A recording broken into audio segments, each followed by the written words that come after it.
नमस्कार भावांनो. थोड्या वेळातच कोरेगाव हिंदकेसरी मैदानाला सुरुवात होत आहे.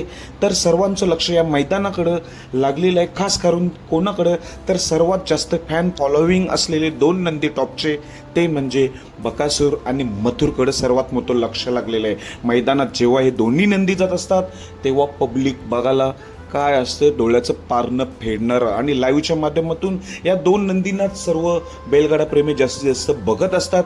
तर हे दोन नंदी कोणत्या गटामध्ये पळणार आहेत हे आपण या व्हिडिओमार्फत सांगणार आहोत. तर सर्वप्रथम तुम्हाला सांगू इच्छितो की हिंदकेसरी मैदानं असतात, या मैदानामध्ये ज्या गटात चिठ्ठी निघाली आहे स्वतःच्या नावाने त्याच गटात पळत असतात, दुसऱ्याच्या नावाने पळत नाही. त्याचं कारण हे मैदान हिंदकेसरी आहे. छोटी मैदानं असतात तेव्हा इतरांच्या नावाने हे नंदी कधी आपल्याला पळताना दिसत असतात, पण मथुर तो शक्यतो कोणाच्याच नावाने पळत नाही, स्वतःच्याच नावाने पळत असतो. पण बकासूर आपण खूप वेळेला बघितलंय इतरांच्या नावाने कधी कधी दिसतोय.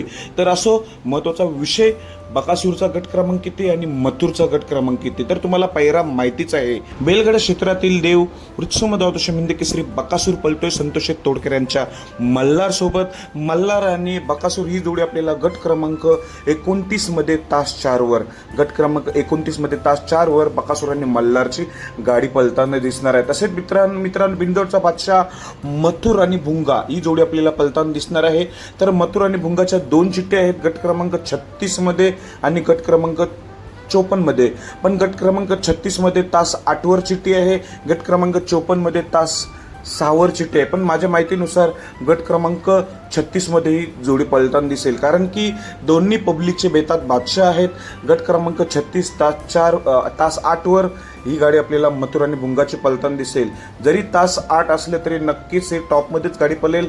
दोन्ही टॉपचे आहेत, पब्लिकचे. बेस्ट ऑफ लक दोन्ही जोड्यांना. धन्यवाद भावांनो.